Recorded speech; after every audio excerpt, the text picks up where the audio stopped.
सांगावं त्यानं दिवसभर आम्ही सकाळी कपडे धुत होतो तर ते कपडे धुतलेलं पाणी आजीच्या तोंडावर मारत होता, माझ्या पण मारत होता. त्याने असे केस पण ठेवले नव्हते, सगळे मोकळे केस करून इतक्या खोड्या करून गेला तो सकाळी आमच्या जवळून गेला, म्हणजे असं रानात येताना.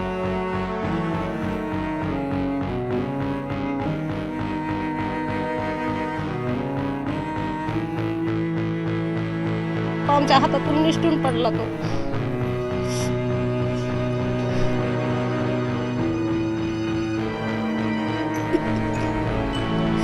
रेसिपीतली एक होतं केवढं मोठं.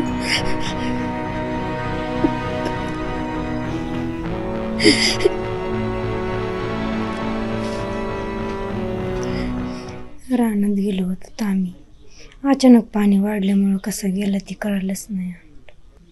काय सांगावं आम्ही तरी, कसं सांगावं, काय सांगावं कळत नाही मला. पाऊस लय आला बेडा त्या गावात येताना जाताना रानात नदीला पाणी आलं, मग आम्हाला जाता नाही आलं, त्याने हातातून गेलो. मग आता आम्हाला काय करायचं आलं नाही काही, मग सापडीला बळच सापडलं. मग आता काय करावं.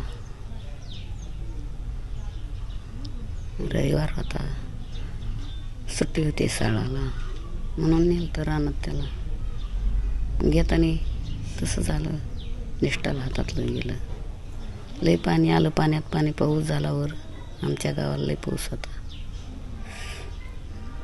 कुठली नदी होती? नदी कुठली होती? बिनसूर आहे, हिची नदी बिनसूर. आज नातू नाही तुमच्यात, काय दुःख आहे? आता काय करावा बाबा, असं बोलावं सुद्धा वाटत नाही. कशाला तू मारडावा.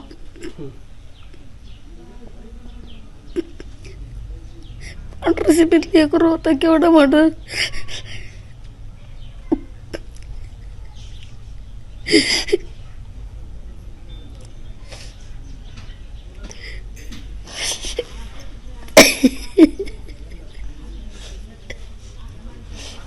कितीच्या वर्ग शिकायचं? शिकायला कितीला होता? 4थीला होता, 10 वर्षाचा होता ते.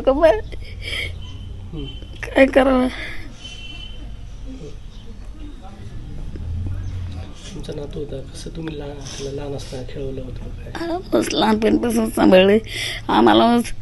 काय सांगावं आता, दुखत आमचं लय झालंय. हा, आम्हाला लय दुःखाने खाल्लं. आमच्याकडे देव काम पडतो. रानात गेलतो मामा आम्ही कणस काटायला, वरून अचानक पाणी आलं, तो नुसतूनच गेला, आमच्या हातातला गेला तो. आम्ही संगत चाललेलो होतो, आम्ही आरडलो तर जवळ गडी माणसं नव्हते कोणी. परत आरडल्यावर आले, शोधलं 1 तासभर, पण तो आम्हाला सापडलाच नाही. 1 तासाच्या नंतर सापडला. पाणी लय असल्यामुळं आम्हाला काही करताच नाही आलं. तो आमच्यापासून लांब नव्हता, काय नव्हतं, आमच्या हातातून निसटून पडला तो. कुठं झालं?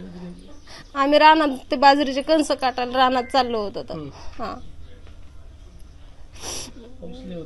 लय पाऊस होता, पाणी एकदम असं गढूळ होतं, लय पाऊस पण होता, पाणी गढूळ होतं, त्याच्यामुळे काही मिळच नाही लागला आम्हाला. तो घरीच खेळत असते तर आजीपाशी, पण त्या दिवशी मागे लागले होते, रानात सुट्टी होती त्याच्यामुळं.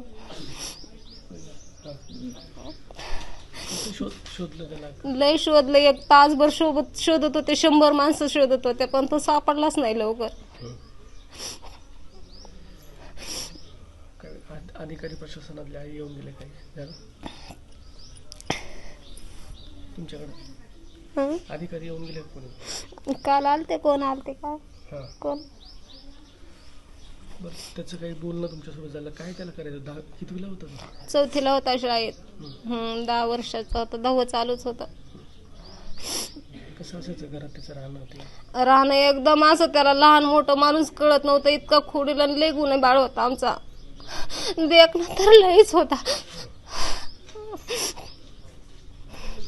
तो असं 5 मिनिटं पण बसत नव्हता. कोणी पण माणूस आला, नवीन असू जुना असू, तो कोणाला पण बोलायचं.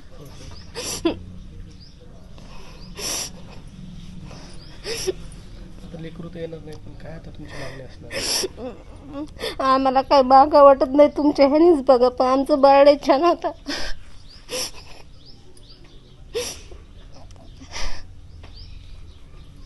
कसं होतं बरं नेमकं? लय जोरदार पाऊस होता. पूर आलता का? हा, वरनं पुरा आला गढूळ पाण्याचा. तरी शोधत किती वेळ होता? 1 तासभर शोधला आम्ही अगोदर दोघी तिघी चाललेलो होतो आणि तो नुसत्याला मग फोन लावूस तर माणसं येऊ करूस तर 1 तासभर गेला त्यातच. कसं भेटला ते नेमकं? कसं असं पाण्यात पालथा पडलेलाच होता, एकदम गायड झालेलाच होता तो. कोणाच्या मदतीने बाहेर काढलं त्याला? आमच्यातलाच आहे एक जण. हा, म्हणजे एकदम 100 पोरं अशा बुड्या घेऊ घायल झाले ते. पर म्हणले आता इकडे एकदा बघू म्हणले. मग नंतर तो पायाला लागला उडी लागल्यावर मारल्यावर. तो पार असा कोपऱ्यात जाऊन बसलेला होता पाण्याने. कळसाने आरती कळसाने शेतात चालल्या होत्या आणि आदित्य सोबत होता. जात असताना अचानक नदीला बिंदुसारा नदीला एवढं पाणी आलं ढगफुटी झाल्यासारखं आणि त्याच्यात तो आईसमोरच बघता बघता वाहून गेला. खूप प्रयत्न केला पण त्याचा जीव वाचवता आला नाही. आणि एवढा पाण्याचा फटका आहे बिंदुसारा नदीचा एवढा पडला की सगळ्याचे शेतं वाहून गेले, पिकं सगळी गेली, सोयाबीन काही राहिलं नाही. घरामध्ये गावामध्ये सुद्धा घराची पडझड झाली. जे कच्चे घरं होते त्याचे रस्ते वाहून गेले, विहिरी वाहून गेल्या, मोटरी वाहून गेल्या. काही ठिकाणी जनावरं सुद्धा गारपिटीने गळून मयत झालेली आहेत. तर अशी फार मोठी हानी या ठिकाणी झालेली आहे. आणि या घरावर तर कळसाने परिवारावर एवढा दुःखाचा डोंगर कोसळला आहे की विचारायचं काम नाही. कारण काय मागणी करते ग्रामस्थ म्हणून? ग्रामस्थ म्हणून अशी मागणी आहे किंवा शासनाने या ठिकाणी येऊन भरीव मदत केली पाहिजे आदित्यच्या घराला. कारण अतिशय गरीब ऊसतोड कामगाराचं घर आहे हे, मोलमजुरी करून राहणारे हे सगळे घर आहे. आता तर हे गेलेलं लेकरू आमचं काही वापस येणं शक्य नाही, पण या घराचा दुःखाचा भार कुठंतरी कमी होण्यासाठी शासनाने या ठिकाणी भरीव मदत करावी हीच अपेक्षा पिंपळवाडी गावकऱ्याच्या वतीने आमची सर्वांची आहे. एबीपी माझा, उघडा डोळे बघा नीट.